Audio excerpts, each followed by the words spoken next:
হরে কৃষ্ণ। সবাইকে কৃষ্ণ প্রীতির শুভেচ্ছা জানাই।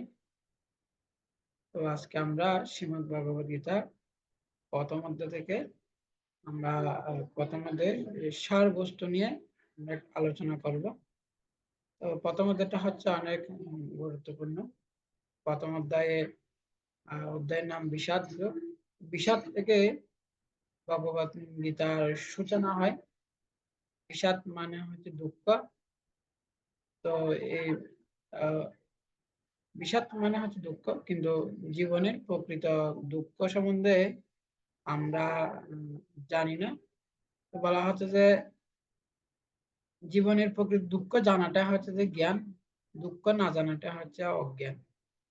জীবনের আসল দুঃখটা হচ্ছে যে ভগবদ গীতায় বর্ণনা বলছে জন্ম মৃত্যু জরা ব্যাধি দুঃখ দুর্দশা দর্শন। জীবনের আসল দুঃখ হচ্ছে যে জন্ম মৃত্যু জরা ব্যাধি। এটা হচ্ছে যে জীবনের আসল দুঃখ। সেই জিনিসটা জানাটা হচ্ছে যে জ্ঞান, আর সেই জিনিসটা না জানাটা হচ্ছে যে অজ্ঞান। তো সেজন্য জীবনের সূচনা, জীবনের জীবন জীবনের তত্ত্ব জিজ্ঞাসা, জীবন জিজ্ঞাসাটা শুরু হয় এই জন্ম মৃত্যুর বন্ধন থেকে কিভাবে মুক্ত হতে পারে। যেভাবে সনাতন গোস্বামী প্রশ্ন করেছেন শ্রী চৈতন্য মহাপ্রভুকে, কে আমি, কেনে আমায় যারে তাপত্র ইহা নাহি জানে কেমন নাহিতে হয়, আমি কেন এই জড় জগতে দুঃখ কষ্ট ভোগ করতেছি। তখন শ্রী চৈতন্য মহাপ্রভু বলছেন জীবের স্বরূপ হয় কৃষ্ণের নিত্যদাস। জীব হচ্ছে ভগবানের নিত্যদাস।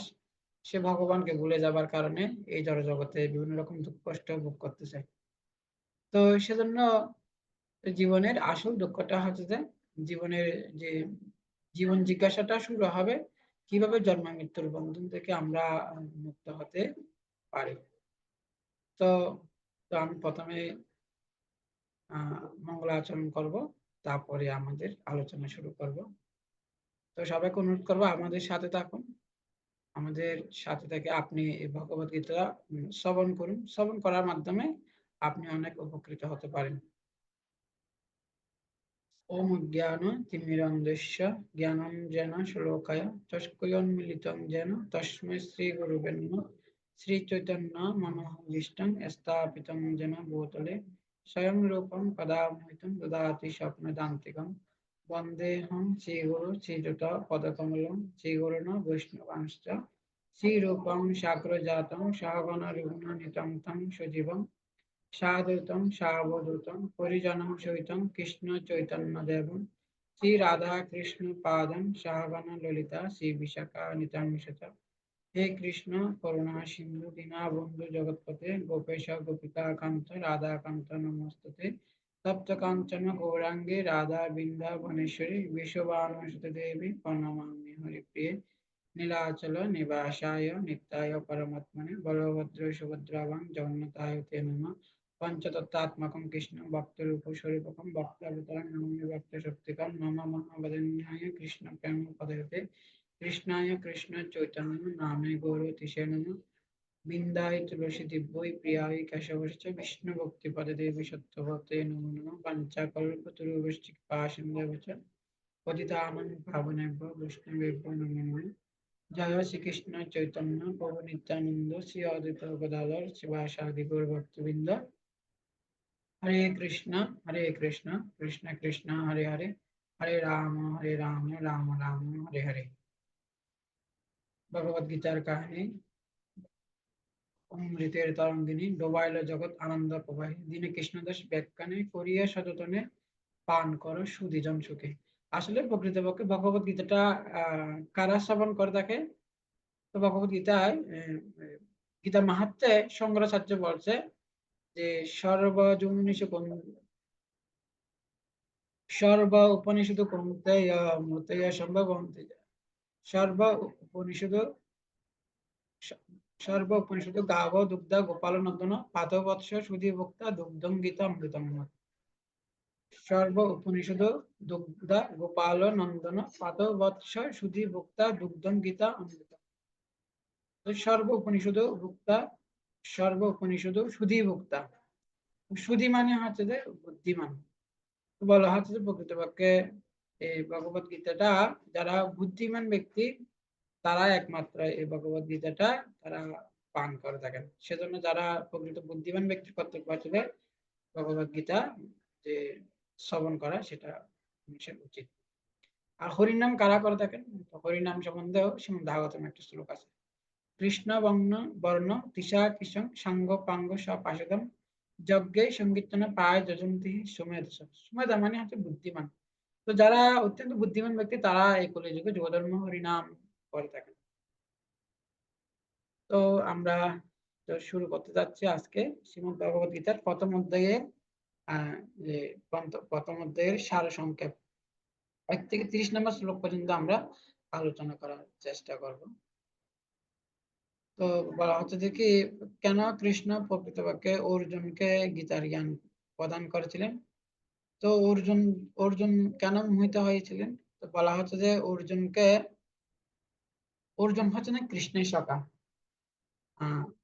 যে ভক্ত সীমে সকাম ব্যক্তি রহস্যমিতি উত্তম। তো কৃষ্ণের অর্জুন হচ্ছে যে কৃষ্ণের সখা। তাহলে তো যেখানে কৃষ্ণ আছে, কৃষ্ণ সূর্যময়, মায়া হয় অন্ধকার, যাহা কৃষ্ণ তাহা নাহি মায়ার অধিকার। যেখানে কৃষ্ণ আছে সেখানে সেখানে কোনো মায়া থাকতে পারে না।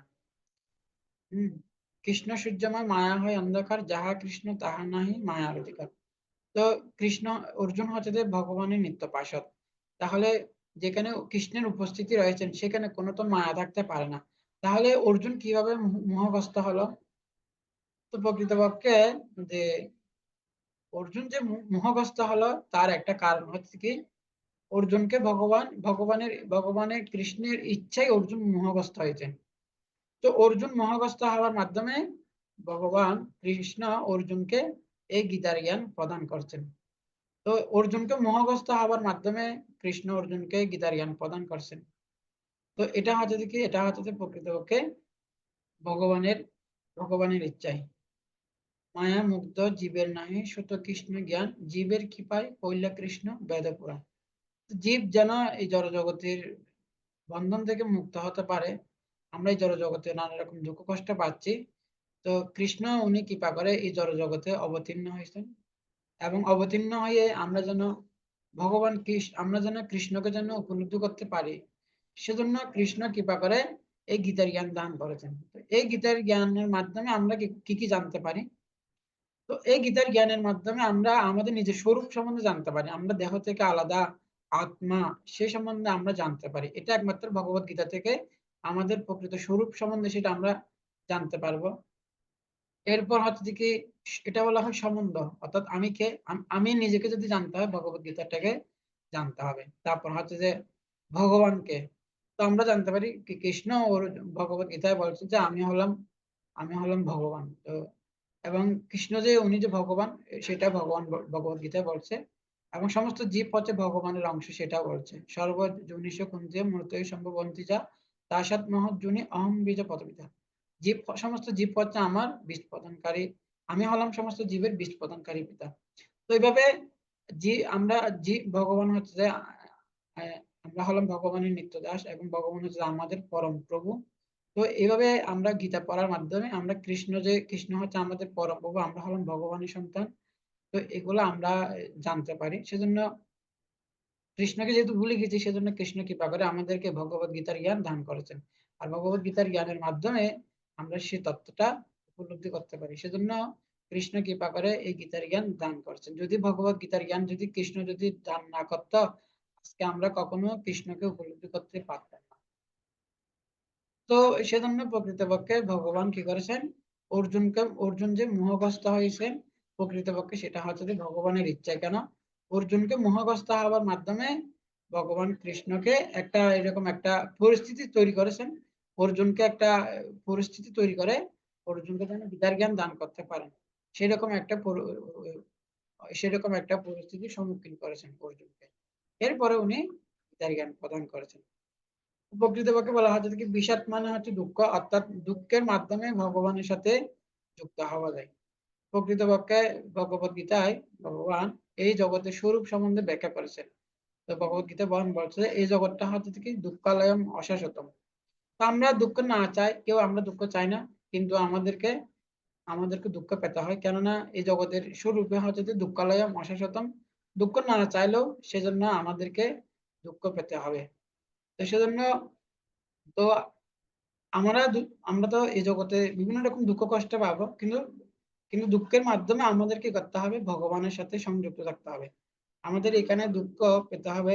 তাই দুঃখটাকে ভক্ত ভগবানের কৃপা হিসেবে গ্রহণ করে থাকেন। সেটি হচ্ছে যে আমাদের কর্মে অর্থাৎ ভক্ত ভগবান ভক্ত দুঃখটাকে মনে করে নিজের কর্মফল হিসেবে সে গ্রহণ করে থাকেন। এর মাধ্যমে দুঃখের মাধ্যমে ভক্ত ভগবানের সাথে আরো বেশি যুক্ত হয়। তো যখন ভক্ত যখন বিভিন্ন রকম দুঃখ কষ্ট পায়, তখন সেটাকে সেটা নিজের কর্মফল হিসেবে গ্রহণ করে থাকেন এবং সেটা হচ্ছে যে একটা ভগবানের কৃপা হিসেবে গ্রহণ করে থাকেন। তো ভগবান যখন আমরা কৃষ্ণ যখন উনি যখন বৃন্দাবনে যায়, তখনই সেখানে কি করেন? প্রতিদিন বিভিন্ন রকম কংস বিভিন্ন অসুরদেরকে প্রেরণ করেন। তখন বৃন্দাবনবাসীদের যখন কৃষ্ণ ছিল না, তারা অনেক সুখে ছিল। কিন্তু যখনই তা কি করেন? যখনই কৃষ্ণ সেখানে আবির্ভূত হয়, তখনই তাদের দুঃখগুলা বেড়ে যায়। তখনই কিন্তু কিন্তু তখন দুঃখের মধ্যে এরা কি করতেন? আরো বেশি বেশি করে কৃষ্ণকে স্মরণ করতেন এবং এরা আরো বেশি কৃষ্ণের সাথে সংযুক্ত হতে পারে। তো সেজন্য যেমন ধরেন কৃষ্ণ উনি বৃন্দাবনে ছিলেন 11 বছর 6 মাস। তো বৃন্দাবন কৃষ্ণ কেন বৃন্দাবন থেকে উনি মথুরা গিয়েছেন, দ্বারকা গিয়েছেন, 100 বছরের জন্য চলে গিয়েছেন। আর বৃন্দাবনে কৃষ্ণ আসেনি। কারণ উনি উনি কথা দিয়েছিলেন যে কি আমি তোমাদের কাছে আসবো। তো উনি কৃষ্ণ শুধু একটা কথা বলছেন, আমি তোমাদের কাছে আবার আসবো। তো ও তো কৃষ্ণ উনি কেন চলে গিয়েছিলেন? না, কৃষ্ণ এজন্য চলে গিয়েছে যে কৃষ্ণের অনুপস্থিতি কি হবে? তাদের আরো কৃষ্ণের প্রতি আরো বিরহটা আরো যেন তীব্র হয় এবং কৃষ্ণের প্রতি আরো যেন প্রেমটা যেন আরো তীব্র হয়। তখন কৃষ্ণ সেজন্য কি করেছেন? উনি যেন বৃন্দাবনবাসীদের কৃষ্ণের প্রতি যেন আরো অনুরাগটা বৃদ্ধি পায়। সেজন্য উনি বৃন্দাবন ছেড়ে উনি কি করেছেন? উনি চলে গিয়েছেন এবং পরবর্তীতে উনি এটাই প্রতিষ্ঠা করতে চেয়েছিলেন যে কি যে বৃন্দাবনবাসীরা হচ্ছে আমার সবচেয়ে শ্রেষ্ঠ ভক্ত। কেননা তারা এক মুহূর্তে আমাকে ছাড়া থাকতে পারে না। তো সেজন্য বৃন্দাবনবাসীরা যে সর্বশ্রেষ্ঠ ভক্ত, ব্রজগোপিকারা যে সর্বশ্রেষ্ঠ ভক্ত, ভগবান সেটা কি করেছেন? সেটা প্রমাণ করেছেন। সেজন্য তো কৃষ্ণ তাদেরকে ছেড়ে চলে গেল, কিন্তু তারা কখনো কি করে নাই? তারা কখনো কৃষ্ণ তাদেরকে ছেড়ে চলে গেল, তারা কখনো কৃষ্ণকে পরিত্যাগ করে নাই। তারা অন্য কোনো প্রতিগ্রহণ করে নাই। তারা কৃষ্ণের জন্য অপেক্ষা করেছিলেন। তো সেজন্য তাদের জীবনের অর্থাৎ তারা সবসময় ভগবানকে কি করতেন? ভগবানকে তাদের জীবনের সমস্ত দুঃখের মধ্যে তারা কৃষ্ণকে স্মরণ করতেন। তো বৃন্দাবনবাসী যখন অসুরগুলো পাঠিয়েছিলেন, তখন অসুরগুলা পাঠালেও তারা ভগবান কি করতেন? তারা আরো বেশি ভগবানকে স্মরণ করতেন যেন ভগবান যেন তাদেরকে রক্ষা করে থাকেন। সেজন্য বৃন্দাবনবাসীরা আগে সুখে ছিল, কিন্তু যখন কৃষ্ণ আবির্ভূত হয় তখন তাদের আরো দুঃখ বেড়ে যায়। তো সেজন্য যে যে কৃষ্ণকে আমাদের জীবনে দুঃখ আসলেও কিন্তু ভক্ত সেটা ভগবানের কৃপা হিসেবে সেটা গ্রহণ করে থাকেন। তো সেটা হচ্ছে যে ভক্ত অর্থাৎ দুঃখের মধ্যেও ভক্ত ভগবানকে কি করে থাকেন? ভগবানকে স্মরণ করে থাকেন। রামায়ণে সীতা দেবী আমরা জানি যে আহ, রামায়ণে যে যে রামচন্দ্র ওনারা বনবাসী আহ, বনবাসী হয়। তারপর যদি সীতা দেবী কিভাবে কি করেন? সীতা দেবীকে হরণ করেন। তারপর হচ্ছে যে কি ভরত মহারাজ জড়ভরত উনিও কি করেন? জড়ভরতকে বিভিন্ন লোকে বিভিন্ন ধরনের নিন্দা করতো। যখন এই সীতা সীতা যখন ওনারা যখন বনবাসী হয়, তখন সমস্ত অযোধ্যাবাসীরা এর একে দোষ দেওয়া হচ্ছে কাকে? ভরতকে। কেন? ভরতের কারণে শ্রী রামচন্দ্র উনি কি করেন? বনে গমন করেছিলেন। তখন ভরত এমন ভাবে জীবন যাপন করতেন, তখন তিনি শ্রী রামচন্দ্রের পাদুকাকে নিয়ে এসে সিংহাসনে বসিয়েছিলেন। তিনি মনে করেছেন যে কি রামচন্দ্র কি করছেন? রাজ্য পরিচালনা করতেছেন। তখন উনি কি খেয়েছিলেন? উনি খোল খেয়েছেন। খোল যেটা গরু খেয়ে থাকে, সে ভরত খোল খেয়েছিলেন। এবং উনি কোথায় ঘুমিয়েছিলেন? উনি উনি আরো বেশি কৃষ্ণভাবান্বিত হয়েছিলেন। তখন ভরত চরিত্র হচ্ছে যে সবচেয়ে উৎকৃষ্ট চরিত্র।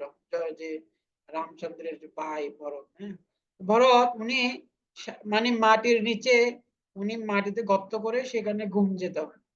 আর উনি কি গ্রহণ করত? উনি গোমূত্র উনি উনি গোমূত্র গ্রহণ করত, আর খোল খেত, আর মাটির নিচে সেখানে সেখানে ঘুমাতো। আর সবাই যেন ওনাকে যেন না দেখে, সেজন্য উনি কি করতো, ভোরবেলা সূর্য নদীতে গিয়ে সেখানে উনি স্নান করত। কিন্তু সবাই তাকে নিন্দা করলেও সে কি ছিলেন, আরো ভগবানের সাথে সংযুক্ত ছিলেন। তো যে যে যে রামচন্দ্র সীতা সীতা দেবীকে হরণ করলেও সীতা দেবী সবসময় রামচন্দ্রকে চিন্তা করতেন, আর রামচন্দ্র সবসময় সীতা দেবী সীতা সীতা সীতা দেবীর কথা চিন্তা। জীবন দুঃখের মধ্যেও ভক্ত সবসময় ভগবানকে স্মরণ করে থাকে। শ্রী চৈতন্য মহাপ্রভু উনি কি করেছিলেন, সন্ন্যাস সন্ন্যাস দীক্ষা নিয়েছিলেন। তারপর হচ্ছে প্রহ্লাদ তারপর প্রহ্লাদ মহারাজ ওনার বিভিন্ন ভাবে ওনার হিরণ্যকশিপু ওনাকে কষ্ট দিয়েছিলেন, কিন্তু প্রহ্লাদ মহারাজ ওনাকে বিভিন্ন রকম কষ্ট পেলেও উনি সবসময় শ্রী বিষ্ণুকে স্মরণ করতেন। এবং হিরণ্যকশিপু বলছে, তোমার ভগবান কোথায় থাকে? ভগবান যখন প্রহ্লাদ মহারাজ বলছে, ভগবান সর্বত্র বিরাজমান। বলছে, তোমার ভগবান কোথায় থাকে? বলছে, এই পিলারের মধ্যে ভগবান আছে। বলছে, হ্যাঁ ভগবান আছে, আমি দেখতে পাচ্ছি। এইভাবে প্রহ্লাদ মহারাজকে অনেকভাবে কষ্ট দিত, উনি সবসময় ভগবানকে স্মরণ করতেন। তো শিলা প্রভুপাদ কি করেছেন, শিলা প্রভুপাদকে সেখানে সবাই শিলা প্রভুপাদকে সবাই পরিত্যাগ করেছে। তো সবাই যখন পরিত্যাগ করেছিলেন শিলা প্রভুপাদের জীবনে, উনি সবাইকে সবাইকে পরিত্যাগ করে উনি বৃন্দাবনে সেখানে বৃন্দাবনে চলে যায়। তো যখনই টাকা পয়সা ছিল সবাই ওনাকে স্মরণ করতো, এখন টাকা পয়সা নাই বিধে ওনাকে আর কেউ স্মরণ করে না। যা হোক, তো এইভাবে সেজন্য ভক্ত দুঃখের মধ্যে কি করে থাকেন, সে ভগবানকে পঞ্চ পাণ্ডবরা তাদেরকে ভগবান কি করেছেন, যে ভগবান দেখিয়েছেন তাদের সমস্ত ঐশ্বর্য গুলো সবকিছু ভগবান কি করেন, কেড়ে নিয়ে ফেলেন। কেননা ভক্ত বলছে যে কি, ভক্ত হচ্ছে যে দুঃখেশু অনির্বিঘ্ন মানে সুখেশু বিগত স্পৃহ। ভক্ত সবসময় ভক্ত সে রাজপ্রাসাদে থাকলেও খুশি, ভক্ত সে গাছতলায় থাকলেও খুশি। এটা ভক্তের সুখ হচ্ছে যে ভগবান। যেভাবে রূপ গোস্বামী সনাতন গোস্বামী ওনারা কি ছিল, ওনারা হুসেন শাহের মন্ত্রী ছিল, কিন্তু হুসেন শাহের মন্ত্রী ছিল তারা কি করেছিলেন, সে সে তারা সেই সেই হুসেন শাহের মন্ত্রী পদটা তারা কি করে দেন, হুসেন শাহের মন্ত্রীর পদ থেকে তারা সে পদটা কি করেন, সেই পদটা সেখান থেকে তারা রাজপদ উচ্যুত মানে রাজপথ পরিত্যাগ করে তারা কি করেছিলেন, তারা যে শ্রী চৈতন্য মহাপ্রভু শরণাগত হয়, ওনারা বৃন্দাবনে গিয়ে সেখানে একদিন এক এক গাছতলায় তারা বসবাস করত। কেন বসবাস করত? কেন চৈতন্য এটা হচ্ছে যে কি, অর্থাৎ ভক্ত ভক্ত কখনো কি করে না, ভক্ত যেখানে থাকে সেখানে নিজেকে খুশি মনে থাকে। তারা যদিও বা হোসেন শাহের মন্ত্রী ছিল, কিন্তু তারা এই সমস্ত গুলা হচ্ছে যে মলবৎ ওনারা এইগুলো পরিত্যাগ করেছিলেন। এবং মলবৎ পরিত্যাগ করে ওনারা বৃন্দাবনে সেখানে গিয়ে সেখানে মহাপ্রভুর চরণ আশ্রয় গ্রহণ করে সেখানে সেখানে সেখানে হরিভজন অনুশীলন করেছিলেন। সেজন্য বলছি, ভাগবতম বলছে, তত্ত্ব অনুকম্পম সুশিবিক্কমানম ভুঞ্জান এব আত্মা কিতং বিপাকম হৃদ্বাক বপবি বিতদাত নামতে জীবে তত মুক্তি পদ দায়ক। ভক্ত মানে দুঃখের মধ্যেও ভগবানকে স্মরণ করেন, দুঃখের সময়ও আরো বেশি করে সে ভগবানকে স্মরণ করেন। এবং ভক্ত কখনো কি করে না, ভগবানকে দোষারোপ করে না। বলা হচ্ছে যে কি, এই জগৎটা হচ্ছে যে সংশোধনাগার। তো প্রকৃতপক্ষে ভক্ত আমরা আমরা যদি বা ভগবানের ভক্ত হই, তখন ভক্ত নানা রকম দুঃখ কষ্ট দিয়ে থাকে। কেননা বলা হচ্ছে এই জগৎটা হচ্ছে একটা সংশোধনাগার। এখানে যেমন যেরকম একটা কারাগার কেন সৃষ্টি করা হয়, কারাগার সৃষ্টি করা হয় যে নাগরিক গুলা কি করে না, রাষ্ট্রের যে নাগরিক আইন মানে না, সরকারের আইন মানে না, তাদেরকে কিছুদিন সাময়িকের জন্য সংশোধন হওয়ার জন্য তাদেরকে কারাগারে প্রেরণ করা হয়। তো ঠিক সেরকম আমরা হলাম যে ভগবানের রাজ্যের অধিবাসী, কিন্তু আমরা ভগবানের চরণে অপরাধ করছি বিধায় আমরা এই জগৎ ভগবান সৃষ্টি করেছে আমরা যেন সংশোধন হতে পারি। সেজন্য আমাদেরকে এখানে এই জগতে প্রেরণ করেছেন আমরা যেন সংশোধন হতে পারি, এবং ভগবত গীতার শিক্ষাটা গ্রহণ করে আমরা যেন আবার আমরা যেন সে ভগবানের রাজ্যে বসবাস করতে পারি। সেজন্য উনি ভগবত গীতার জ্ঞান দান করেছেন। বলা হয় যে ভক্ত কি ভগবান কিরকম করে, যেরকম বলছে কুমড়ের মতো, বলছে মানে কুমড়ো যেরকম কি করে, অর্থাৎ যিনি কুমার উনি যখন হাঁড়ি পাতিল তৈরি করে তখন কি করা হয়, উপরে ফিটানো হয়, আবার ভিতরে ভিতরে একটা কি দেওয়া হয়, ভিতরে একটা টেস্ট দেওয়া হয়। ঠিক সেরকমও ভগবান ভক্তকে কষ্ট দেয়। ভক্তকে কষ্ট দেয় কেন? ও কোমর যে এরকম কি করে পিটিয়ে পিটিয়ে পিটিয়ে পিটিয়ে এটাকে মানে কি ভালো সোজা করে, ঠিক সেরকমও এটাকে মানে কি অর্থাৎ সে পিটিয়ে পিটিয়ে এটাকে মানে তৈরি করে।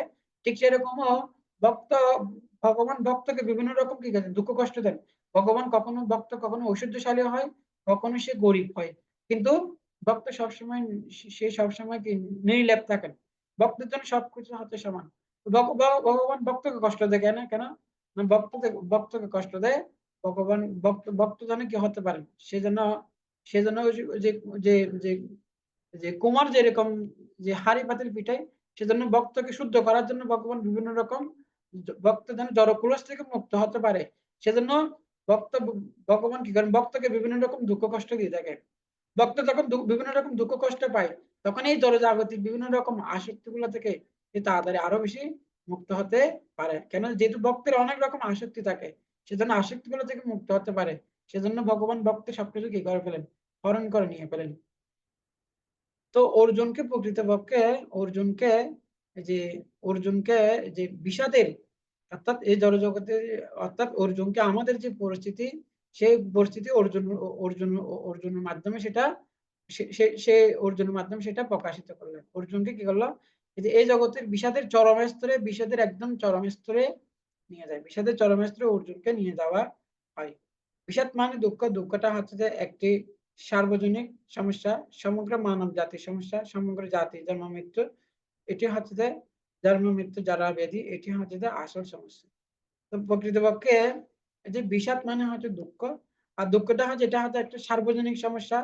এটা শুধু এটা তো বলা হচ্ছে গীতাটা শুধু কেবলমাত্র হিন্দুদের জন্য নয়, এটা হিন্দুদের জন্য, এটা কেবলমাত্র হিন্দুদের জন্য নয়, গীতাটা হচ্ছে যে এটা হচ্ছে যে সমগ্র মানব জাতির জন্য। কে হিন্দু, মুসলিম, বুদ্ধ, খ্রিস্টান, তারপর হচ্ছে যে যেমন ধরেন যে বিভিন্ন বিভিন্ন জাতি রয়েছেন, যে অথবা কেউ কেউ বাংলাদেশি, ভারতীয়, তারপর হচ্ছে যে চীন, Japan, Australia, Europe, America, Germany, সমগ্র সারা পৃথিবীর মানুষের জন্য হচ্ছে যে ভগবত গীতা। যেরকম আমাদের যেরকম জন্ম মৃত্যু জরা ব্যাধি রয়েছে হিন্দু, মুসলিম, বুদ্ধ, খ্রিস্টান সবার জন্য, আমাদের যেরকম জন্ম মৃত্যু জরা ব্যাধি রয়েছে, তো পৃথিবীর প্রতিটা মানুষের কি আছেন, এই জন্ম মৃত্যু জরা ব্যাধি হয়েছে। তো সেজন্য এটা হচ্ছে যে সার্বজনিক একটা সমস্যা। এরকম নয় যে এটা শুধু আমাদের সমস্যা না, এটা হচ্ছে যে সার্বজনিক সমস্যা। সেজন্য এখান থেকে মুক্ত হবার উপায় হচ্ছে যে এই কৃষ্ণ অর্থাৎ ভগবানের আশ্রয় গ্রহণ করা। সেজন্য এই জন্য এই দুঃখটা হচ্ছে যে এটা হচ্ছে যে একটা সার্বজনীন সমস্যা। এটা কোনো কি নয়, এটা শুধু আমাদের জন্য নয়। বিষাদের চরম স্তরে অর্জুন সেখানে কি হয়েছেন, অর্জুনের মাধ্যমে সেটা প্রকাশিত করছেন। আমাদের যে পরিস্থিতি সেটা অর্জুনের মাধ্যমে সেটা সেটা প্রকাশ করলেন। সেজন্য ভগবত গীতার প্রথম অধ্যায়ে 3টা শ্লোকে অর্জুন বলছেন যে অর্জুন উবাচ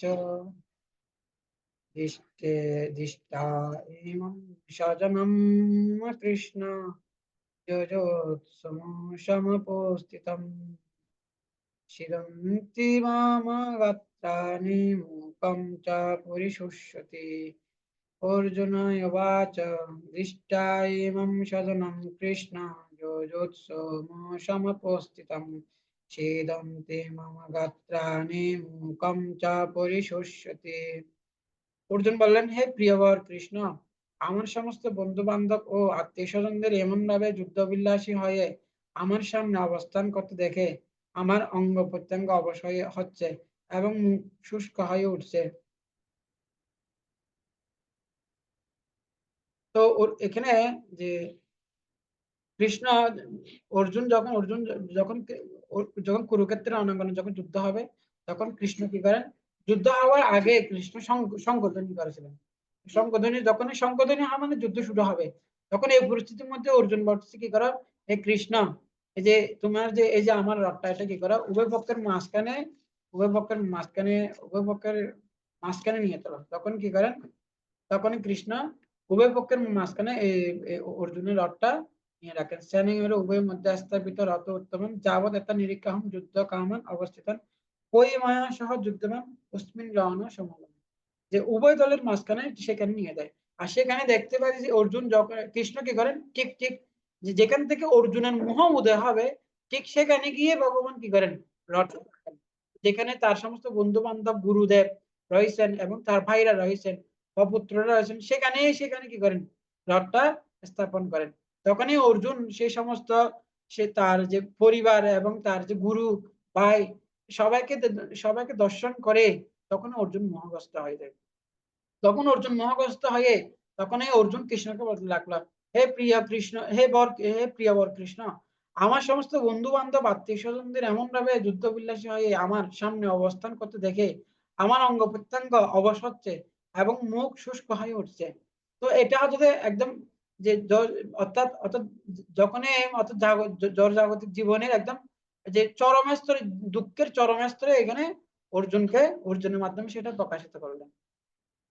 অর্জুন আরো বলছেন, ব্যাপথুশ্চ শরীরে মেরুমহর্ষ চ ব্যাপুতশ্চ শরীরে মেরুমহর্ষ চ জায়তে গান্ডীবং সংস্রতে হস্তাৎ তক্ক চ এব পরিদাহতে বেভূতো চ শরীরে মেরুমহর্ষ চ জায়তে গান্ডীবং সংস্রতে হস্তাৎ তক্ক চ এব পরিদাহতে।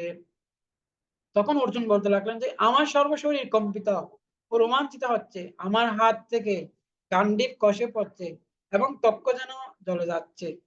হে কেশব, আমি এখন আর স্থির থাকতে পারছি না, আমি বিস্মিত হচ্ছি এবং আমার চিত্ত উদ্ভ্রান্ত হচ্ছে। হে কেশী দানব হন্তা শ্রীকৃষ্ণ, আমি কেবল অমঙ্গল সূচক লক্ষণ সমূহ দর্শন করছি।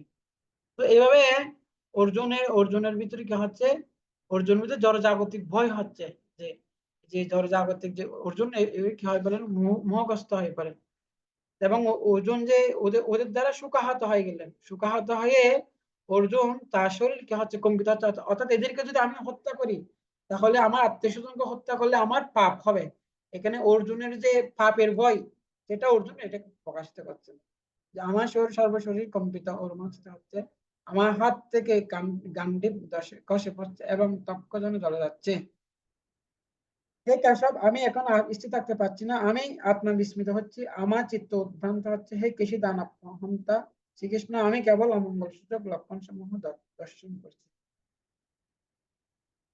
তো এভাবে অর্জুন অর্থাৎ এই জগতের যে বিষাদ যে দুঃখ সেই দুঃখের চরম স্তরে অর্জুনকে নিয়ে যায়। আর অর্জুন এভাবে তখনই কি হলে সে সে দুঃখে ভারাক্রান্ত হয়ে গেল। তখনই সেই জন্য বলা হচ্ছে যে প্রকৃতপক্ষে দুঃখটা হচ্ছে যে অর্থাৎ অর্জুন মনে করছে কি এদের যদি আমি হত্যা করি তাহলে আমার কি হবে।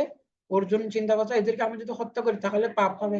পরবর্তীতে আবার ভগবান অর্জুনকে বোঝাবে যে ভগবত গীতার 2য় অধ্যায়ের মাধ্যমে সাংখ্য যোগের মাধ্যমে ভগবান বোঝাবে যে এদেরকে যদি হত্যা করি তাহলে কি হবে না, পাপ হবে না। কেন পাপ হবে না, অর্জুন কৃষ্ণ বোঝাবে যে এদেরকে যদি হত্যা করা হয় তাহলে এদের কোনো পাপ হবে না। কেন আত্মাকে কখনো কি করা যায় না, হত্যা করা যায় না।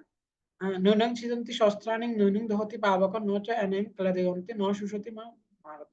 আত্মাকে অস্ত্র দিয়ে কাটা যায় না, জলে ভিজানো যায় না, হাওয়াতে শুকানো যায় না, রুদ্রতে শুকানো যায় না, হ্যাঁ, এবং আগুনে পোড়ানো যায় না। তো আত্মাকে কি আত্মাটা হচ্ছে যে নিত্য অবিন্যাসী। তো সেজন্য অবিন্যাসী তো আত্মা, আত্মাটা হচ্ছে অবিন্যাসী এবং নিত্য। তো সেজন্য আত্মার কখনো বিনাশ হয় না, দেহের বিনাশ হয়। তো সেজন্য অর্জুন তুমি যদি এদেরকে যদি হত্যা করো তাহলে কি হবে, এরা এরা অর্থাৎ এই জড়বন্ধন থেকে মুক্ত হয়ে এরা যে ভগবত ধামে ফিরে যেতে পারবে।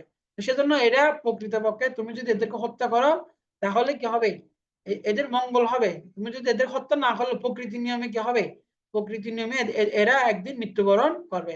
কিন্তু তার থেকে যদি তুমি যদি এদেরকে যদি হত্যা করো তাহলে তারা ভগবত ধামে ফিরে যেতে পারবে। সেজন্য সেজন্য বলছে সেজন্য কৃষ্ণ বোঝাচ্ছে যে কি তুমি হত্যা করলেও তোমার কোনো কি হবে না। তুমি যদি এদেরকে হত্যা করো তবে কেননা তুমি হচ্ছে ক্ষত্রিয়, ক্ষত্রিয় ধর্ম হচ্ছে যুদ্ধ করা। কিন্তু তুমি যদি এদেরকে হত্যা করো তাহলে কি হবে, এদের মঙ্গল হবে, তুমি এদেরকে হত্যা করো এইভাবে। এবং এদের হত্যা করলেও এরা হত্যা হবে না, কেননা আত্মাকে কখনো হত্যা করা যায় না। সেজন্য এইভাবে কৃষ্ণ অর্জুনকে বোঝাবেন এবং অর্জুন এভাবে কি হয়ে যায় তার দেহের সাথে সম্পর্কিত বলে অর্জুন কি হয়ে যায়, মোহগ্রস্ত হয়ে যায়। তো তোকে কৃষ্ণ বোঝাবে যে কি এই তোমাকে এই মোহটা পরিত্যাগ করা উচিত। কেননা কখনো কখনো কি করা উচিত না, এই দেহের জন্য কখনো সুখ করা উচিত না। দেহিস্মিন যথা দেহে কুমারম যবনিন্দ্রা তথা দেহম তারা প্রাপ্তি ধীর তত্ত্ব মঞ্জিত। দেহের দেহ যেভাবে কুমার যবন যারার মাধ্যমে তার দেহের রূপ পরিবর্তন করেন, দেহের আত্মা এক দেহ থেকে অন্য দেহে দেহান্তরিত হয়। শীতপজ্ঞ পণ্ডিতরা কখনো মুহ্যমান হয় না। অর্থাৎ এই দেহের বিনাশ হলেও যিনি শীতপজ্ঞ ব্যক্তি তিনি কখনো কি হয় না, তিনি কখনো তার মুহ্যমান হয়।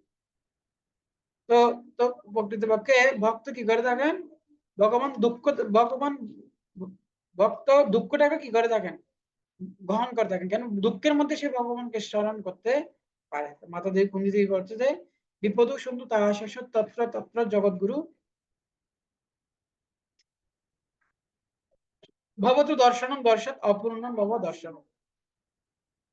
বিপদ সন্তু তাহা শেষ তত্র তত্র জগৎগুরু ভবতু দর্শনম দর্শত অপূর্ণম ভবন দর্শন। তো মাতা কুঞ্জি দেবী বলছে যে হে ভগবান, আপনি আমাকে, আমি আপনার কাছে একটা বর চাচ্ছি। কি বর চাচ্ছি? আপনি আমাকে বিপদ দেন। কেন বিপদ দেন না? বিপদ যখন আমাদের বিপদ থাকে তখন কৃষ্ণ উনি হস্তিনাপুর থেকে উনি আহ, দ্বারকায় ফিরে যাবেন। যখনই দ্বারকায় ফিরে যাবেন তখনই সেখানে মাতা কুন্তি দেবী আবির্ভূত হয়ে তখন কি করতে লাগলেন, ভগবানকে প্রণাম করতে লাগলেন। তখন বলছে যে নম পঙ্কজ নাভায় নম পঙ্কজ মালিনী নম পঙ্কজ নেত্রায় পঙ্কজ আগ্রে নম পঙ্কজ নাভায় নম পঙ্কজ মালিনী নম পঙ্কজ নেত্রায় পঙ্কজ আগ্রে। তো যেহেতু কৃষ্ণের পিসিমা ছিল কুন্তি দেবী, সেজন্য ভগবানকে নাভি কমল থেকে প্রণাম করছে। হে ভগবান, আপনার নাভি কমলকে আমি আমার সমস্ত ভক্তকে নিবেদন করি। কেন আপনার নাভি কমল থেকে কি হয়েছেন, সেখান থেকে আপনি ব্রহ্মাকে সৃষ্টি করেছেন। তো সেজন্য উনি বলছে কি, হে কৃষ্ণ, আমি তোমার কাছে একটা বর চাচ্ছি, তুমি আমাকে বিপদ দাও। কেন যখন আমাদের বিপদ ছিল তখন তুমি আমাদের পাশে ছিলে, এখন তুমি আমাদের এখন তুমি চলে যাচ্ছ, এখন তাহলে আমাদের এই সমস্ত সুখ দিয়ে কি হবে? যদি এই সমস্ত আমরা এখন সমস্ত রাজ্য ফিরে গেলেও কি হবে যদি তুমি যদি না থাকো? তো সেজন্য আমাদের এই সমস্ত রাজ্যের প্রয়োজন নেই। তুমি কি করো, আমাদেরকে বিপদ প্রদান করো। কেন যে সেই সমস্ত বিপদের সময় তুমি আমাদের পাশেই ছিলে। সেজন্য ভক্ত কি করে থাকেন, ভক্ত বিপদটাকে কি করে থাকেন, বিপদকে তার বন্ধু, সে বিপদকে কি করেন, ভগবানের কৃপা হিসেবে গ্রহণ করেন। কেননা যখন বিপদে ছিল তখন সমস্ত বিপদের মধ্যে ভগবান তাদেরকে কি করেছিলেন, রক্ষা করেছিলেন। তো সেজন্য পঞ্চ পাণ্ডবদের যে যে দুর্যোধনরা কি করেছিলেন, বিভিন্ন ভাবে বিপদে ফেলেছিলেন, অনেকগুলো বিপদে ফেলেছিলেন। কিন্তু সমস্ত বিপদের মধ্যে ভগবান কি করেছিলেন, সমস্ত বিপদের মধ্যে ভগবান রক্ষা করেছিলেন। তো কৃষ্ণ যখন কুরুক্ষেত্র যুদ্ধ হয় তখন মাতা কুন্তি দেবীকে বলছে যে পিসিমা, তোমার 6টা পুত্র দাও, 5টা পুত্র দাও, তোমার 5টা পুত্রকে কথা দিচ্ছি আমি, এই কুরুক্ষেত্রের যুদ্ধের পরে তোমার 5টা পুত্রকে আমি ফেরত দেবো। তো বলা হচ্ছে যে কি কুরুক্ষেত্রের যে রণাঙ্গন সেটা হচ্ছে মহাসমুদ্রের মতো, কিন্তু সেই মহাসমুদ্রের মতো সেই সমুদ্র কি করেছেন, সেই সমুদ্রকে অতিক্রম করে সে পঞ্চ পাণ্ডবে একমাত্র সে সে সেই সমস্ত সে 64 কোটি সেনা, 18 দিন যুদ্ধ হয়, সেখানে 64 কোটি সেনা নিহত হয়, একমাত্র সেই মুষ্টিমে কয়েকজন মাত্র সেখানে হাতে গোনা বেঁচে ছিল, আর সমস্ত যোদ্ধারা সেখানে নিহত হয়। তো কৃষ্ণের কৃপাতে কি করেছিলেন, সে পঞ্চ পাণ্ডবরা বাঁচতে পারছিলেন। সেজন্য মাতা কুন্তি দেবী উনি বলছে কি যে আপনি আমাকে বিপদ প্রদান করুন, কেন বিপদের মধ্যে আমরা আপনাকে স্মরণ করতে পারি।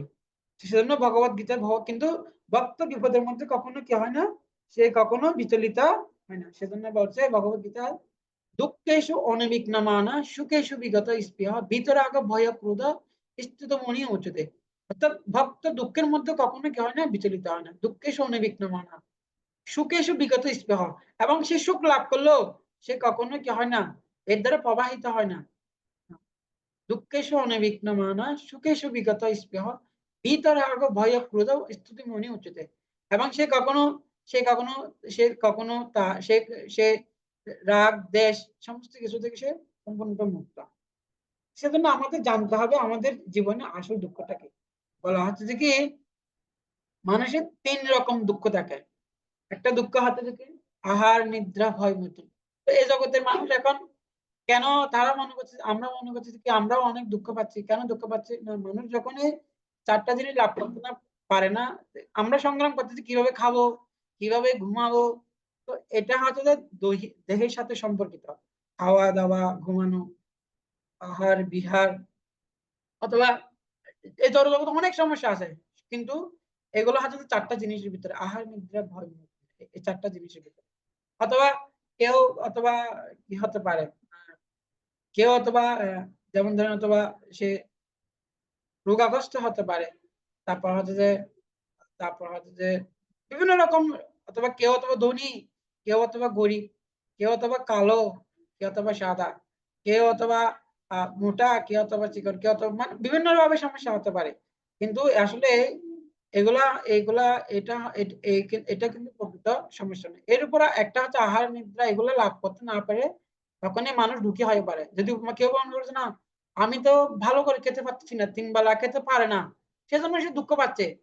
আরেকজন সে 3 বেলা খেতে পারে, কিন্তু তার গৃহটা হাতিতে ভাঙ্গা, ঘরটা হাতিতে ভাঙ্গা। সে মনে করছে না পাশের বাড়িটা তো একতলা বাড়ি, আমার যদি 2 তলা বাড়ি হতো তাহলে আমি সুখী হতে পারতাম। তাহলে দেখুন, কেউ আহার অর্থাৎ আহার না পেয়ে সে অসুখী, কেউ ঘুমানো আহার বিহার, অর্থাৎ সে ভালো বিছানা নেই সেজন্য সে অসুখী, ভালো ঘর নেই সেজন্য অসুখী, কেউ তো রোগে কষ্ট পাচ্ছে, হ্যাঁ ইস আমি যদি একদম সুস্থ থাকতাম তাহলে ভালো হতো। কেউ মনে হচ্ছে না আমি যদি সুন্দরী হতে পারতাম তাহলে ভালো হতো। কেউ মনে হয় না, না আমি তো মেধা, আমার যদি খুব ভালো মেধা থাকতো তাহলে এটা অনেক ভালো হতো। কিন্তু আসলে এই জগতে যেগুলো আমরা দুঃখ বলে মনে করতেছি, প্রকৃত আসল পক্ষে এগুলাই কোনোটাই আমাদের আসল দুঃখ নয়। এই সমস্ত দুঃখের ধরো এই সমস্ত এগুলা সমস্যাগুলো থাকলেও কিন্তু এগুলোর দ্বারা আমাদের প্রভাবিত হওয়া উচিত নয়। কেন প্রভাবিত হওয়া উচিত না? কেননা এটা আমাদের আসল সমস্যা নয়। কেননা আমাদের আসল সমস্যা হচ্ছে যে এই শরীরটাই আসল সমস্যা। কেননা শরীরটা পরিবর্তন হচ্ছে, আত্মাটা আরেকটা দেহ ধারণ করবেন। আমি আজকে এই দেহের মধ্যে আছি, অথবা আমি আমার কাছে একটা টাকা পয়সা সবকিছু আছে, আমার কাছে মেধাও আছে, জ্ঞানও আছে, আমার কাছে 5 তলা বিল্ডিং, অথবা আমার কাছে আমার কোটি কোটি টাকা আছে, আমার থেকে বিল্ডিং আছে, সবকিছু আছে। কিন্তু মৃত্যুর পরে আমি কি হব? মৃত্যুর পরে আমি যে কুকুর বেড়াল হয়ে জন্মগ্রহণ করি। তো এই যে আজকে আমার সুখ আছে, কিন্তু কালকে যদি আমি যদি কুকুর বেড়াল হয়ে জন্মগ্রহণ করি, তাহলে আমার আমার কাছে অনেক জ্ঞান আছে এখন, কিন্তু সেই জ্ঞান দিয়ে কি হবে? আমার কাছে অনেক টাকা পয়সা আছে, কিন্তু সেটা দিয়ে কি হবে? আজকে আমার থেকে অনেক ব্যাংক ব্যালেন্স আছে, এটা দিয়ে কি হবে? কিন্তু আমি যদি কালকে যদি কুকুর বিড়াল হয়ে জন্মগ্রহণ করি। সেজন্য আহার নিদ্রা ভয় মৈথুন, এখানে এগুলো বলা হচ্ছে যে কি, বলা হচ্ছে যে এটা পশু জীবনও লাভ করা যায়, কিন্তু মনুষ্য জীবন পেয়ে এই আহার নিদ্রা ভয় এগুলা না, এগুলা কিন্তু আমাদের জীবনের আসল সমস্যা নয়। এগুলো লাভ করতে পারা না পারাটা এটা আমাদের আসল সমস্যা নয়। আমাদের আসল সমস্যা হচ্ছে কি, অর্থাৎ আমরা এই চারটা জিনিস না পেয়ে অসুখী। কেউ মনে করছে না, একজন যুবক মনে করছে না আমি যদি একটা যুবতীকে যদি লাভ করতে পারতাম, সুন্দর একটা যদি মেয়ে বিয়ে করতে পারতাম, অনেক সুখী হতে পারতাম। আর একজন স্ত্রী লোক মনে করে, একজন যুবতী মনে করে, আমি যদি হ্যান্ডসাম ছেলেকে বিয়ে করতে পারতাম, বাহ, তাহলে আমার জীবনটা সুখী হতো। সেজন্য ছেলেও চাচ্ছে কিভাবে একটা সুন্দরী রমণীকে বিয়ে করবে, আর একটা একটা স্ত্রী একটা কন্যা চাচ্ছে, অর্থাৎ একজন স্ত্রী লোক সেও চেষ্টা করতেছে কিনা আমি যদি সুন্দর একটা যুবক ছেলেকে বিয়ে করতে পারি তাহলে আমার জীবনটা সুখী হবে। বলা হয় যে এই ধরনের এর মাধ্যমে কি হয়, চারা চারণে মৈথুন সুখ উপভোগ করে। কিন্তু এটা তো পশু জীবনে লাভ করতে পারে, কুকুর বিড়ালের জীবনও সেটা লাভ করাতে। মনুষ্য জীবন পেয়ে যদি সে কুকুর বিড়ালের মতো জীবন যাপন করে, তাহলে সেটা পশুতুল্য জীবন। সেজন্য এগুলোর জীবনের আসল সমস্যা নয়। এর উপর আরেকটা সমস্যা আছে, সেটা হচ্ছে কি, জন্ম মৃত্যু জরাবেদি দুঃখ দুর্দশা দর্শন। যেহেতু আত্মাটা বিভিন্ন ধরনের দেহ পরিবর্তন করে, আমাদের বিভিন্ন বারবার জন্মগ্রহণ করতে হচ্ছে, মৃত্যুবরণ করতে হচ্ছে। এই যে জন্ম মৃত্যু, এটা আমাদের একটা যে গণ্ডিতে আমরা পড়ে গেছি, কিভাবে আমরা এখান থেকে কিভাবে আমরা রেহাই পেতে পারবো, এটা হচ্ছে আমাদের আসল সমস্যা। কিন্তু যেটা আমাদের সমস্যা মনে করে থাকি, এটা কোনোটা আমাদের আসল সমস্যা নয়। পৃথিবীতে অনেক সমস্যা আছে, কোটি কোটি সমস্যা আছে, হ্যাঁ, কিন্তু এগুলো কোনোটাই সমস্যা নয়। তো সেজন্য বলা হচ্ছে যে কি, মানুষ হচ্ছে কিসের মতো, কুকুরের মতো। একটা ঘরে যদি অনেকগুলো কুকুরকে বেঁধে রাখা হয়, সেখান থেকে কখনো ভালো কিছু আশা করা যায় না। ঠিক সেজন্য আজকে সারা পৃথিবীতে কি হচ্ছে, প্রতিটি ব্যক্তি টু ব্যক্তি, পরিবার টু পরিবার, সমাজ টু সমাজ, দেশ টু দেশ, শুধু ঝগড়াঝাটি। কেন? পৃথিবী মানে অর্থাৎ পরিবার টু পরিবার, সমাজ টু সমাজ, দেশ টু দেশ, শুধু কিসের জন্য? কেউ মনে করছে না এই রাষ্ট্রটা হচ্ছে আমার, এটা হচ্ছে আমার রাষ্ট্র, এটা হচ্ছে আমার রাষ্ট্র। কিন্তু প্রকৃতপক্ষে আমরা ভারতে জন্মগ্রহণ করলে তখন আমরা বলি যে এটা হচ্ছে ভারতবর্ষ। অথবা কেউ যদি বাংলাদেশে জন্ম, সে মনে করে আমরা হলাম বাংলাদেশে। কিন্তু আমরা তো ভারতীয় নয়, বাংলাদেশীয় নয়, আমরা তো আমেরিকান, আমরা তো সাধু নই, আমরা তো কালো না, আমরা তো হিন্দু না, মুসলিম না, বৌদ্ধ না, খ্রিস্টানও নাই। সমস্ত শরীরগুলো তো একই রকম। ভূমি আপন লয় কম্মন বুদ্ধি হবে অহংকার ভিন্ন প্রকৃতি। সমস্ত শরীরগুলা ৮টা উপাদান দিয়ে তৈরি। মনটা একরকম, আত্মাও একরকম, শরীরটাও একরকম। সবার শরীর তো একই, সবার শরীরের ভিতরে তো রক্ত মাংস সবগুলো তো একই। তাহলে আত্মাটা হচ্ছে একই রকম। সেজন্য আসল সমস্যা হচ্ছে জন্ম মৃত্যু জরা ব্যাধি, আমাদেরকে বারবার জন্মগ্রহণ করতে হচ্ছে। এটা হচ্ছে একটা দুঃখ। তো এরপর আরেকটা দুঃখ আছে কি, যেটা হচ্ছে কৃষ্ণকে ভুলে থাকা, সেটা হচ্ছে ৩য় নম্বর দুঃখ। তো সেজন্য ভক্ত সে কখনোই কেন জন্ম মৃত্যুটাকে দুঃখ বলে মনে করে না, কৃষ্ণকে ভুলে থাকা। অর্থাৎ আমরা এখন এই যে ভক্তের আসল দুঃখ হচ্ছে যে কৃষ্ণকে ভুলে থাকা, কেননা জীবনের উদ্দেশ্য নতে বিদু স্বার্থ গতিময়ী বিষ্ণু, জীবনের পরম উদ্দেশ্য কি শ্রী বিষ্ণুকে স্মরণ করা। এটা তো ভক্ত কৃষ্ণকে ভুলে থাকাটা জীবনের আসল দুঃখ বলে মনে করে থাকে। অর্থাৎ আমরা এখন মনুষ্য জীবন পেয়েছি, কিন্তু পেলেও কি হবে যদি আমরা যদি কৃষ্ণকে যদি ভুলে থাকি, তাহলে সেজন্য ভক্তের আসল দুঃখ। সেজন্য বলছে যে কি ভক্ত, একজন ভক্ত প্রার্থনা করছে, হে ভগবান, আমি যদি যে যে কীট পতঙ্গ হয়ে জন্মগ্রহণ করি তাতে কোনো অসুবিধা নেই, কিন্তু সেই কীট পতঙ্গ ভেঙে যেন আমি যেন আপনাকে স্মরণ করতে পারি। সেজন্য চৈতন্য মা বলছে মম জন্মনি জন্মনি ঈশ্বরে ভবতার ভক্তি হয়তো করি। চৈতন্য মা বলছেন, হে কৃষ্ণ, ন ধনং ন জনং ন সুন্দরী কবিতাং বা জগদীশ্য কামে মম জন্মনি জন্মনি ঈশ্বরে ভবতার ভক্তি হতে করি। হে ভগবান, আমি আমি ধন চাই না, রমন আমি জন চাই না, আমি সুন্দরী রমণী কামনা করি না। আমি মম জন্মনি জন্মনা মম জন্মনি জন্মনি ঈশ্বরে, আমি জন্ম জন্মান্তরে তোমাকে তো আমি স্মরণ করতে পারি, এটা তোমার কাছে প্রার্থনা করতেছি। সেজন্য ভগবান ভক্তকে এটা প্রার্থনা করে, আমি যেন সবসময় তোমাকে স্মরণ করতে পারি। তোমাকে ভুলে যাওয়াটা হচ্ছে আমাদের জীবনের আসল দুঃখ। তাহলে কি আমাদের আসল দুঃখ হচ্ছে যে কৃষ্ণকে ভুলে থাকা। তো বলা হচ্ছে যে কি সেজন্য জীবনে আসল দুঃখ হচ্ছে যে আমরা যেন কৃষ্ণকে স্মরণ করতে পারি, ভগবানকে এসে। তো আমাদের এবার আমি একটা বিষয় বলবো, সেটা হচ্ছে যে যে আমরা আমাদের যেটাকে এতক্ষণ বললাম যে আমরা আমরা মনে করছি যে এটা সমস্যা, আহার নিদ্রা ভয়, এটা এটা হচ্ছে সমস্যা। কিন্তু আমরা আমরা আসলে জানি না যে আমাদের আসল দুঃখটা কি।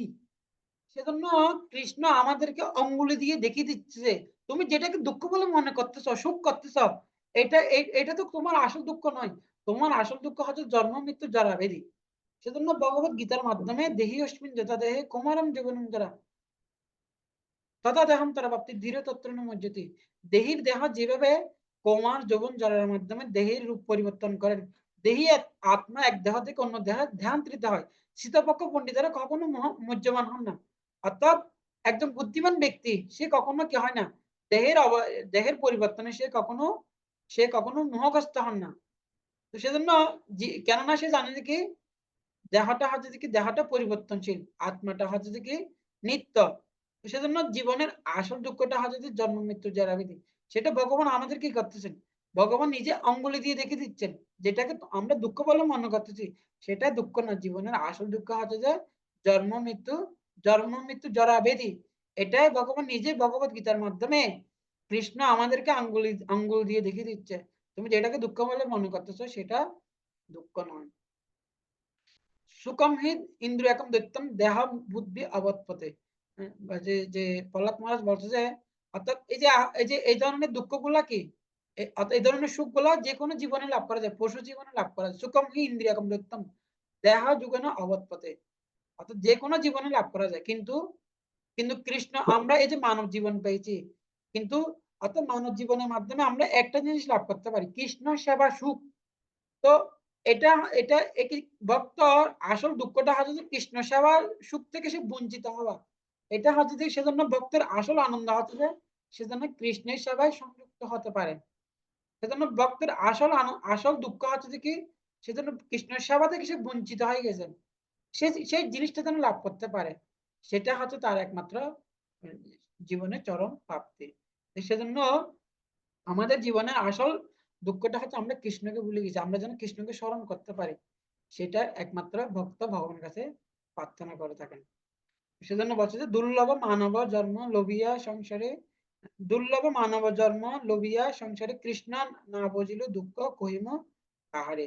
আমরা তো দুর্লভ মানব জীবন পেয়েছি, এই মানব জীবন পেয়ে আমরা যদি কৃষ্ণের সেবা সুখ আস্বাদন করতে না পারি, তাহলে আমাদের এই মানব জীবনটা সম্পূর্ণ বৃথা যাবে। কেবলমাত্র এই মানব জীবনের মাধ্যমে কি করতে পারেন, কৃষ্ণ বর্ণমিত স্বাদ আস্বাদন করতে পারে, কৃষ্ণ সেবা সুখ সে লাভ করতে পারে। তো সেজন্য বলছে আমরা চাইলে আমাদের জীবনকে সুখী করতে পারি। অর্থাৎ অর্থাৎ এখানে বলা হচ্ছে যে কি আমরা চাইলে আমাদের জীবনকে সুখী করতে পারি, আমরা চাইলে আমাদের জীবনকে দুঃখী করতে পারি। আমরা যদি কৃষ্ণের সেবায় সংযুক্ত হই আমাদের জীবনকে আমরা সুখী করতে পারি। আমরা যদি কৃষ্ণের সেবায় সংযুক্ত না হই তাহলে আমরা আমাদের জীবনটাকে দুঃখী করতে পারি। সেজন্য সুখ দুঃখ এগুলো সব আমাদের উপর নির্ভর করে। আমি চাইলে জীবনকে সুখী করতে পারবো, আমি চাইলে আমাদের জীবনকে দুঃখী করতে পারবো। আমরা যদি ভক্তি করি তাহলে আমাদের জীবনকে সুখী করতে পারি। আমরা যদি ভক্তি না করি, কৃষ্ণের প্রতি ভক্তি না করি তাহলে আমাদের জীবনটা কমা হয়ে উঠবে। সেজন্য বলছে যে সেজন্য যে বিষাদ বিষাদ মানে হচ্ছে যে প্রকৃতপক্ষে বলা হচ্ছে যে যে বিষয় থেকে যে বিষয় বিষয় থেকে বিষয় বিষয় থেকে কি হয়, যে বিষয় থেকে বিষ উৎপন্ন হয়ে থাকে। আবার সেরকম বিষয় থেকে বিষ উৎপন্ন হয়ে থাকে। তারপর হচ্ছে যে বিষয় থেকে দুঃখ উৎপন্ন হয়ে থাকে। তারপর বিষয় প্রতি আসক্তি হলে দুঃখ শুরু হয়। আসলে প্রকৃতপক্ষে যে এখানে যে বিষয় বলা হচ্ছে যে কি যে প্রকৃত আসলে বিষয় হচ্ছে যে কৃষ্ণ, কৃষ্ণ হচ্ছে আসল বিষয়। তো আমাদের কি করতে হবে, আমাদের যা কিছু আছে সেগুলো কৃষ্ণের সাথে সংযুক্ত করতে হবে।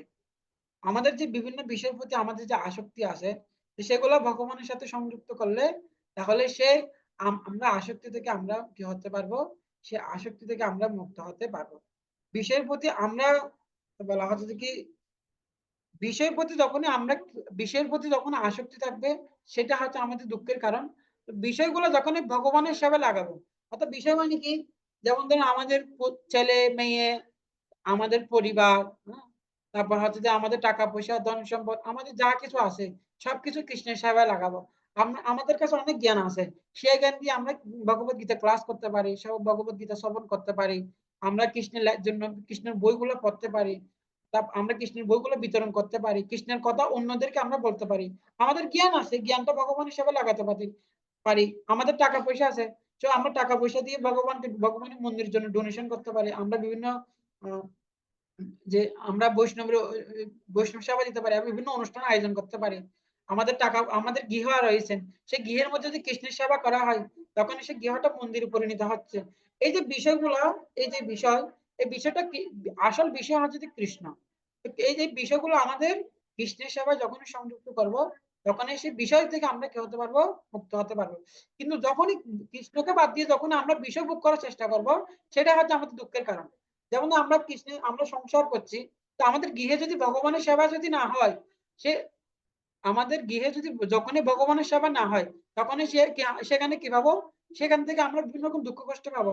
আমাদের গৃহেটা যেদিন গৃহেতে ভজন দেখি গৃহেতে গোলক ভাই, আমাদের গৃহে যখনই সেদিন যখনই সেখানে কি করা হবে, ভক্তি অনুশীলন করা হবে, যখন আমরা আমাদের গৃহে হরে কৃষ্ণ মহামন্ত্র জপ করব, ভগবানের সেবা করব, আমরা সকালে ঘুম থেকে উঠে হরিনাম জপ করব, মঙ্গল আরতি করব, সন্ধ্যা আরতি করব, এবং এখানে হরিনাম সংকীর্তন হবে, ভগবানের জন্য বুক রন্ধন হবে, ভগবানের প্রসাদ খাবো। এই যে যখনই গৃহটা তখনই কি হলো, সে যখন যখন গৃহেতে ভজন দেখি গৃহেতে গোলক ভাই, যখন গৃহেতে যখনই কৃষ্ণ ভজন হবে, কৃষ্ণের সংসার করো সারি অনুসার, যখন কৃষ্ণের আরাধনা করা হবে তখন গৃহটা কি হয়ে যাবে, গোলক বৃন্দাবন হয়ে যাবে। তখন সে সংসারটা কি হয়ে যাবে, এটা কৃষ্ণের হয়ে যাবে। সেজন্য বিষয়টা ভগবানের সেবা লাগালে সেটা আর বিষয় থাকবে না, সেই বিষয় থেকে আর দুঃখ পাবো না, সেই বিষয়টা হচ্ছে আনন্দের বিষয়। তো সেজন্য বিষয় সেজন্য বলছে যে কি বিষয়ের প্রতি আমাদের আসক্তি, অর্থাৎ কৃষ্ণের প্রতি আমাদের আসক্তি থাকা উচিত, বিষয়ের প্রতি নয়। কিন্তু বিষয়টা যখনই ভগবানের সেবা লাগবে তখন বিষয়ের প্রতি আসক্তি থাকলেও কিন্তু সে আসক্তিটা দুঃখের কারণ হবে না। আমাদের ছেলে মেয়ে আছে, এখন আমরা ছেলে মেয়েকে যত্ন করবো না, না ছেলে মেয়েকে আমরা কৃষ্ণ ভক্তি শিক্ষা প্রদান করবো, সেজন্য আমাদেরকে যত্ন গ্রহণ করতে হবে। কিন্তু এই নয় যে আমরা ছেলে মেয়েকে আর দেখবো না, সেরকম নয়। কিন্তু সমস্ত জিনিসগুলো আমাদেরকে কৃষ্ণের সেবায় লাগাতে হবে। তখনই সেজন্য ভক্ত কি করে থাকেন, যে ভক্ত কেবলমাত্র কি করে থাকেন, ভক্ত সবকিছু ভগবানের সেবায় সংযুক্ত করে থাকেন। সেজন্য বলছে আমার বাজে বিষয় মাগে এ বড় মূর্খ, জীব অজ্ঞ আমি বিজ্ঞ বিষয় কেন দেব স্বচরণামৃত দিয়ে বিষয় বলাবো। তো বলছে যে ভগবান বিষয় কেন দেবে বলছে যে আমার যে জীব অজ্ঞ আমি বিজ্ঞ বিষয় কেন দেব স্বচরণামৃত দিয়ে বিষয়গুলো অর্থাৎ জীব হচ্ছে অজ্ঞ আমি হচ্ছে বিজ্ঞ তাহলে আমি বিষয় কেন দেব স্বচরণামৃত দিয়ে বিষয় বিষয় বলাবো সেজন্য বিষয়ের প্রতি আসক্তি হচ্ছে দুঃখের কারণ কৃষ্ণের প্রতি আসক্তি হচ্ছে যে আমরা যে কৃষ্ণের প্রতি আসক্তি হচ্ছে যে কি আমাদের আনন্দের বিষয় কিন্তু যে বিষয়কে ভগবানের সেবা লাগালে সেই বিষয়টা আর কি হবে না সেটা সেটা দুঃখ হবে না সেজন্য বলছে যে সেজন্য কৃষ্ণ হচ্ছে আসল বিষয় বিষয়ের দ্বারা সেবা হয় মাধব তাহলে বিষয় থেকে বিষ উৎপন্ন হবে না বিষ থেকে আমরা আনন্দ পাবো বিষয়কে ভোগ করার বাসনা তো বিষয়কে ভগবানের সেবার মাধ্যমে তখন সে কি হবে না বিষয়টা আর দুঃখের কারণ হবে না তো সেজন্য এখান থেকে আমাদের যে এই যে আমরা পড়লাম 1 থেকে 30 নম্বর শ্লোক পর্যন্ত আজকে এখানে যে ভগবত গীতার যে বিষাদ যোগ প্রকৃতপক্ষে যে আসলে এখানে বিষাদ বলতে প্রকৃতপক্ষে এখানে বোঝানো হচ্ছে যে কি আসলে আমাদের জীবনের যেটা এখানে যে জন্য অর্জুন সুখাবস্থ হয়েছেন অর্জুন মন্ত্র এদেরকে যদি হত্যা করে তাহলে আমাদের কি পাপ হবে বলা হচ্ছে যে কি যেমন ধরুন একজন কেউ যখন একজন সেনাবাহিনী সে যখন কি করেন সে যখন একটা যুদ্ধে যায় সে অনেক জনকে হত্যা করে কিন্তু পরবর্তীতে কি করা হয় সে যখন অনেক জনকে হত্যা করে তখন সরকার তাকে কি করা হয় পুরস্কার প্রদান করে কেননা সে সরকারের আদেশে তাদের অনেক সেনাবাহিনীকে হত্যা করছে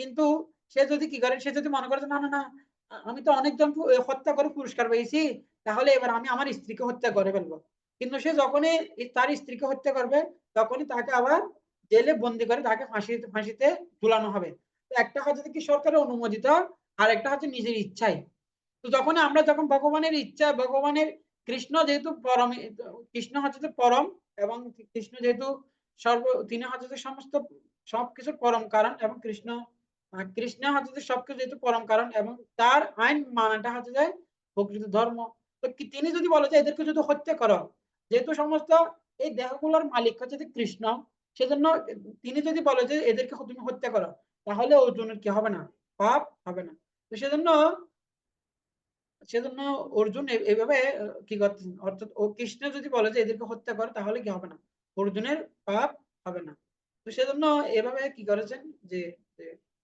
অর্থাৎ আহ, অর্জুন এভাবে যে ভগবানের ইচ্ছাতে কি করেছেন যে পরবর্তীতে অর্জুন কি করছেন এদেরকে হত্যা করছেন তো সেজন্য ভগবান যদি অনুমোদন প্রদান করেন তাহলে তাদেরকে হত্যা করলে কি হবে না পাপ পাপ হবে না তো এইভাবে অর্জুন আবার ধনুর্বাণ তুলে নিয়ে উনি যুদ্ধ করেছেন তো অর্জুন এভাবে প্রথমে শোকাগ্রস্ত হয়েছেন অর্জুন মনে করছিলেন যে কি আমরা তারা হচ্ছে যে তার এই যে এই সমস্ত দেহগুলো হচ্ছে তার আত্মীয় স্বজন তো ভগবান বোঝাচ্ছে যে এই দেহের সাথে আমাদের সাথে কোনো কি থাকে না সম্পর্ক থাকে না কেননা আত্মাটা হচ্ছে যে কি দেহ থেকে সম্পূর্ণরূপে আলাদা তো পরবর্তীতে এভাবে আমরা কি হয়ে থাকি প্রকৃতপক্ষে আমরাও আমাদের আত্মীয় স্বজন বন্ধু বান্ধবের দ্বারা আমরা কি হয়ে যাই আমরা মোহগ্রস্ত আমরা মোহগ্রস্ত হয়ে যাই তো যেভাবে অর্জুন কি হয়ে যান অর্জুন মোহগ্রস্ত মোহগ্রস্ত হয়েছে এবং ভগবত গীতার মাধ্যমে আবার অর্জুন কি করেছে ধনুর্বাণ মানে তুলে নিয়েছেন তো সেজন্য আমাদের জীবনের আসলে আমাদের আসল জীবনের আসল সমস্যাটা হচ্ছে কি জন্ম মৃত্যু জরা ব্যাধি দুঃখ দুর্দশা দর্শন আমাদের আসল জীবনের সমস্যা হচ্ছে জন্ম মৃত্যু জরা ব্যাধি সেজন্য এই জন্ম মৃত্যুর জরা ব্যাধি থেকে মুক্ত হতে হলে আমাদের আমাদের ভগবানের চরণ আশ্রয় গ্রহণ করতে হবে ভগবানের চরণ আশ্রয় গ্রহণ করার মাধ্যমে আমরা যে আমাদের জীবনের দুঃখটা আমরা সমাধান করতে পারবো যদি আমরা যে ভগবানের চরণ আশ্রয় গ্রহণ না করি তাহলে আমাদের এই যে জীবনের দুঃখটা থেকে আমরা মুক্ত হতে পারবো না এভাবে কি করেছেন যে এভাবে পরবর্তীতে অর্জুন কি করেছেন এই যে অর্জুন তার মোহ থেকে সে কি হয়ে গেছেন মুক্ত হয়েছেন এবং মুক্ত হয়ে উনি এই সমস্ত দেহগুলাকে উনি হত্যা করেছেন তো অর্জুন এভাবে তার মোহ থেকে মুক্ত হয়ে উনি কি করেছেন আবার যুদ্ধ করছেন সেজন্য আমাদেরকেও এই যে এই দেহের প্রতি এই দেহের প্রতি অনাসক্ত এই দেহের প্রতি মোহ থেকে মুক্ত হয়ে আত্মীয় স্বজনের প্রতি মোহ থেকে মুক্ত হয়ে আমাদের আমরা যে আত্মা সেই জিনিসটা জেনে আমাদের আমরা হলাম ভগবানের নিত্য সেবক সেই সেবায় আমাদের যুক্ত হওয়া উচিত এর মাধ্যমে আমরা কি করতে পারবো আমাদের মানব জীবন সার্থক করতে নইলে কি হবে হরি হরি বিপলে জনম গয়ন মনুষ্য জন্ম পাইয়া রাধা কৃষ্ণ না বুঝিয়া জানিয়া শুনিয়া বিষ খায় না। হরে কৃষ্ণ, সবাই ভালো থাকবেন। বাঞ্ছা করবে তুরুবশ্চ কৃপা সুন্দর বচ্চা পতিতানাং পাবনেভ্যো বৈষ্ণবেভ্যো নমো নমঃ। তো আমাদের সাথে থাকার জন্য আপনাদেরকে অসংখ্য ধন্যবাদ। হরে কৃষ্ণ।